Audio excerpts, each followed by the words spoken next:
So, good afternoon, ladies. Thank you for this opportunity to be a part of.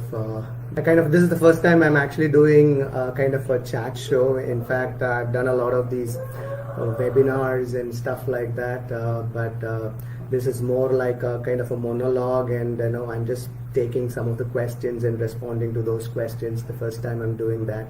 Let me introduce myself. My name is Koshi, and I head the learning and development for Servion.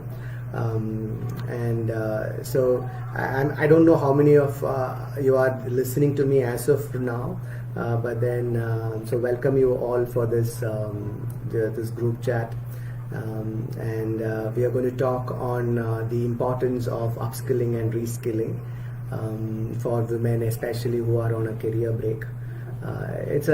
Let me go back to what the reason why I am here, and possibly some of the things that I am interested in and passionate about. In fact, the Servion is my 9th organization that I'm working for. I have moved and done a lot of job hopping. So you must be knowing, the kind of interviews and things that I have attended. In fact, I also was on a break for some time. So I moved 9 organizations from different industries. So I started with manufacturing, moved on to consulting, worked with few retail organizations, worked with manufacturing, IT, a lot of. So I ended up in IT as of now. So Servion is into a system integrating company, and we are integrate technology and probably computers and telephone. That's exactly what we do. It's been so let me quickly jump into some of the questions, and I've got some interesting questions from the group here. So some of those questions, I'm not going to go question by question. It would be better that I respond to a few of the questions, because kind of a couple or probably 3 or 4 questions might need just one response. That's how it has been now. So let me Bhakti Alva asks, hi, I am on a career break. I was looking for jobs, then the lockdown happened. It has made me a bit lazy. How do I prepare myself for restarting my career when all of this is done? Well, in fact, it's not just people who are on break have gone lazy, but then I think even people who are on work have gone a little bit lazy. That even statistics says that people who are working from home are not very efficient and effective. But then slowly things are moving. That's one part. And when you are on a career break and you're sitting at home, definitely what we should be doing is we should keep ourselves upskilling, and not just reskilling or upskilling. That's not the key word here. It is more about because we are in this VUCA era, right? When I say VUCA, V stands for volatility, U stands for uncertainty, C stands for complexity, and A stands for ambiguity. We are in that kind of an era now, because everything is so volatile, ambiguous and complex as well. So how do you really work in such a situation, and especially when we have a lockdown like this? We should be understanding, like, what in whatever area that you're working in, the role that you're working in, I think we should look at how do we work virtually. I think that's something which is really catching up these days, like content writing and tutorial creations and stuff like that. If you are an expert in something, is there a way that I can communicate to people virtually and get something done? Those are some of the skills that probably you may have to look out for and really work on. I think that would be a kind of an edge that you might have that others may not. So if you can look out for that, that would be really, really great. Let me go to another question asked by Lavanya Seth. Lavanya Seth asks, hi, as many people have lost their jobs, competition for jobs has increased. How upskilling and reskilling could help to tackle this situation? It's an amazing question, because there's a lot of anxiety in every one of us, people who are in the job and people who have lost their jobs as well. There's a lot of anxiety. And the question is how upskilling and reskilling could help. Upskilling and reskilling only can help along with the other things that you do, in a very dedicated way. Like, just skilling yourself may not help also, right? Possibly the first step is like, one, you have joined the JobsForHer group. Like, that's a very good forum to actually be in. So apart from upskilling and reskilling, when I say upskilling is when you want to advance your whatever you are, if you are in technology and there are various versions of softwares and you keep learning every version, even the latest version, that is upskilling. Reskilling is if you want to move away from to move away from the role that you are in. Possibly you are in technology, you want to take up something else, possibly some other technology, or it could be totally a different role like HR, or go become a teacher, things like that. If you want to do that, then you are reskilling yourself. Apart from doing upskilling and reskilling, I think you need to have networking as a skill. So it's a good start. You're on JobsForHer, and also you can be a part of various forums that are available right now. I think you should be a part of some of those forums and get to know people, and that's the best way to really reach out to more and more people so that you can find the job that you really want to be in. So that's the response that I have for Lavanya Seth. Then, okay, let me read another question. Somebody had asked, Bharati asked, I lack the fluency while communicating in English. How can I improve my soft skills before getting back to work? Well, this is something that one of the forums that I am in right now is the Toastmasters. And apart from the Toastmasters, there are various forums that are available. I think it is important that you should one, like I was responding to the earlier question, that networking is so very important. Be a part of many forums that are available, and now it's becoming easier and easier because most of these forums are done in a virtual mode, and so you can sit at home and be a part of many forums, and possibly by reaching out to as many people, responding to them, your communication skills can increase. Toastmasters is another better way. I'm sure that whichever area that you are in, there would be a Toastmasters club, and Toastmasters club can increase your leadership skills and communication skills as well.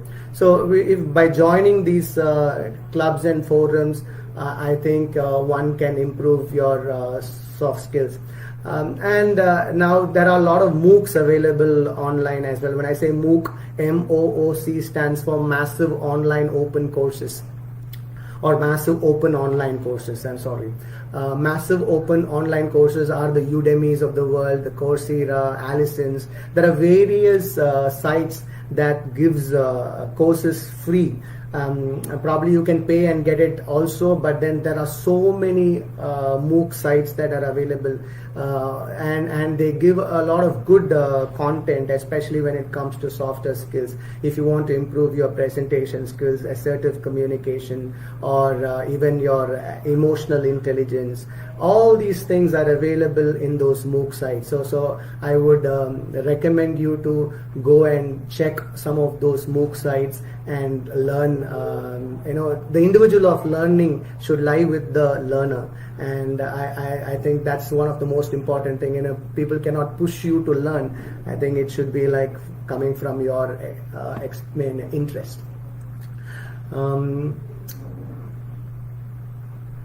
Nancy Sheila asks, hi, apart from reskilling, what are the other ways I can prepare for real-time situations at work when I return? Apart from reskilling, what are the other ways I can prepare for real-time situations at work when I return? I think I responded to this question earlier. It is not just reskilling or upskilling.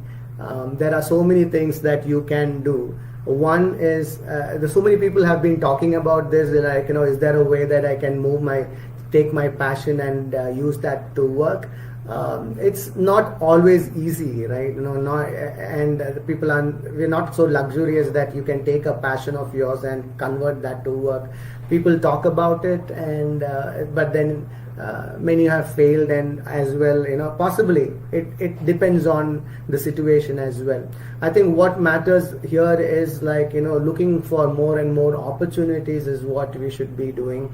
And like I said, as many, reaching out to so many people, your touch points should increase. When I say touch points, right now, if I say my touch point is only people at work, the people who report to me, my boss, people at home, my wife, kids, those are my touch points, right? And so it is more important that to have to reach out to more people, and your touch points should increase, and that's you have to do some way or the other. Apart from reskilling, I think that's one of the things that you may have to do. So that's what Nancy Sheila was asking. So I think I responded to her. Also, Lata Shri asked the same question. I want to return to work and don't have the time to reskill. What is the alternative? Possibly there are various alternatives. Like I said, now the world is moving virtual, right? From physical to more virtual.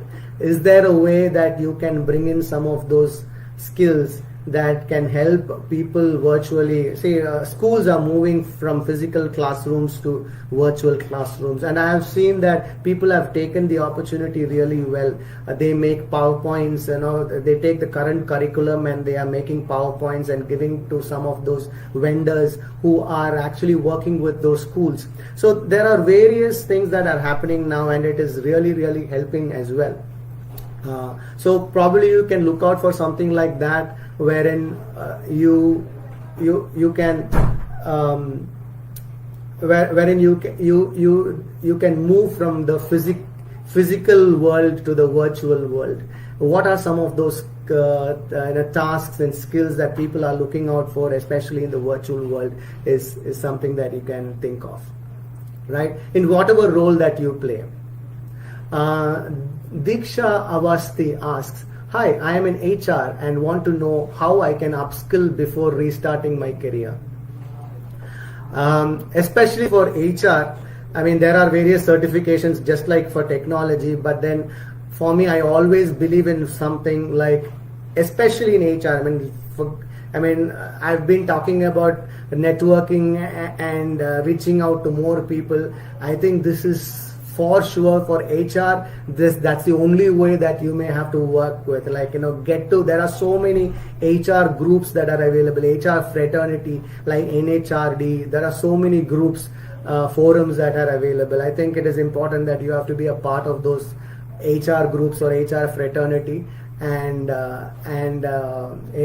get to meet more like-minded people, especially HR people, and that would pave the way to understand and also learn from them. One is that best practices that has been their best practices from across the organization, those things that you will come to know, and also you will get to know opportunities because of getting to know people from the HR. So that's the best thing that you can do.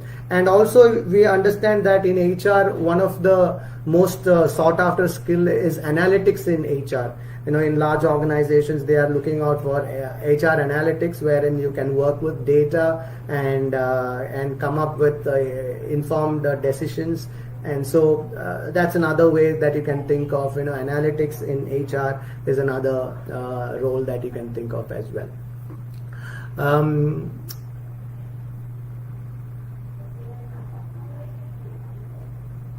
So Manjula Arindam says, hi, I have been on career break for 8 years and now I want to restart my career. Should I undergo some kind of training to enhance my existing skills in technology?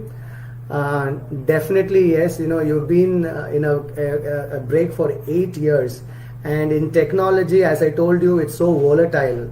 As I said, it's a VUCA world. Technology is so volatile that probably today probably technologies are pretty niche and the advanced technology, probably in 2 weeks time or 3 weeks time it is becoming obsolete. And so that's how technology is getting advanced. And so when you're talking about 8 years, I'm sure that most of the technology that you have learned possibly would have become obsolete. Probably the versions would have changed and stuff like that. It is important that you may have to really enhance your existing skills in technology. And also possibly you should think of what are some of the technology that is relevant in the present world. Apart from that, I've heard organizations say this more often, that they don't want to take, these days they don't want to recruit people who are a master in one particular technology. If somebody comes and tells me that I'm a master in Java, I'm a master in Oracle, or even .NET, or probably some of those niche skills, organizations are not very happy with somebody who is like only specialized in one sort of skill. I mean, that's something which I've heard from many organizations these days. In fact, I was a part of the there was a closed group discussion done by the NASSCOM, and as most of the learning specialists had been a part of that meeting. And one of the organization, IT companies, head of learnings, actually stood up and said this, that we don't take people who are master in just one technology. They would take somebody who are flexible in learning any technology and quick to. So the skill set that they are looking at is, one, how good are you in programming the process in terms of, so probably any language that you can take and quickly learn and use that. So adapting to quick learning and learning new technology is the skill that they are looking out for. So it might be a good thing that that you can try out new things, like taking up a new technology and say, okay, how quickly can I learn a new technology and use that skill, is something that you can think of doing. So that's one, Manjula, Arindam, that probably you can think of doing something like that. I mean, definitely, when you took a break 8 years back, it would have been liberating and a kind of a freedom. But then when you want to get back to work, it is definitely a daunting task. Like I said to you, like, one, make that, build your network, build, get to see or get to have more touch points of people. I think those things would really help, apart from upskilling and reskilling yourself. I'm not saying that upskilling and reskilling is not important. It is equally important, because as I told you about how our technologies are becoming obsolete, and so you should upskill and reskill, especially when it comes to technology, or even other roles as well. Now teachers, virtual teaching is becoming a kind of new normal. Virtual self-paced learning has become a kind of a new normal these days. Like, more of the people are moving towards that kind of a business. So you can look out in such areas as well, apart from your own career of technology. That's another way that you can think of. Meenakshi Segal asks, hi, which one's better, upskilling or reskilling? Can I choose one over another? Oh, this is like, that depends on what you want to do. If you want to really stick on to whatever you've been doing all this while and you're so passionate about it, definitely I think you should go upskilling yourself. Sometimes we may all be like irritated with the role that you are in, and you may be looking out for a new role, new industry. Then reskilling can help. Now, reskilling could be more difficult because organizations mostly would ask for prior experience, and so possibly that when you are moving out from one role to another, from technology to HR or teaching or whatever it may be, or you may go into manufacturing, whatever it may be, or you can go into consulting as well. Like virtual consulting can also be a good thing that you can do. or coaching. There are various options that are available, but then it all depends on what you really want to do. If you really want to actually grow in the same role and same field, I think you got to keep upskilling yourself. Imagine that I am in the learning field, and so I think it is important for me to really go upskill myself and understand the different methodologies of teaching, or in this current scenario, what are the different ways that I can teach as well is something that you can think of. Sorry about that. Let me go about one more question. Prema Ashwini says, "Hi, I had just started my restart journey and then we began working from home. This has made me more attached to my family. I'm afraid that I won't concentrate on my work after joining the office. How should I overcome this?" That's a kind of a personal, I'm sure that the moment you go to work, things will change, because nowadays, especially like me, I have worked from home and worked in office as well. Even I had opportunities to work from home. But then there are many who are continuously working from home for the last 2-3 months, and they are really, really wanting to get back to work, because the camaraderie that you have in office is missing these days. I'm sure that once you restart your journey, right now you may be at home and you have that attachment. It's a good thing, right? You are rekindling many of those things, and you're having a good opportunity to be with your family. So I think you should take this as an opportunity to get to understand the family better and all those things. But I'm sure and certain that when you get back to work, there would be a camaraderie with your team members as well, and things will change, and slowly you will start working, you'll start liking to work from office as well. So I think you should need not be anxious about it. I think as things move forward, and when things are right, especially when your office calls you back to work, I think you should just go back and see how it works. I'm sure that it would work right for you, is what I feel. I don't know if I have responded that question in the way you want, but I feel that's what I feel, that I think things will fall in place, is what I feel. Did I miss any question? I think I've responded to almost all the questions.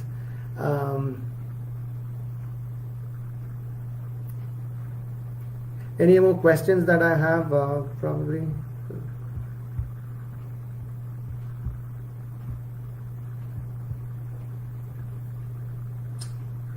Okay. I think I'm done with. I think I've answered almost like 8 to 9 questions, or even 10 questions. I don't know.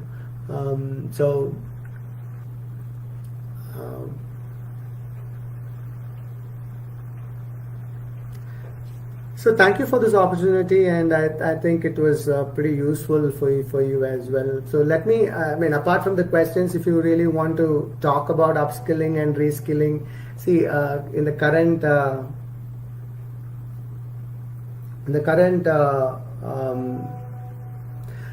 current scenario, especially for me when I'm working in the organization, especially with respect to learning and development for me, which I head, I am still struggling with respect to getting SMEs within the organization, and I'm really struggling to get SMEs within the organization to teach others.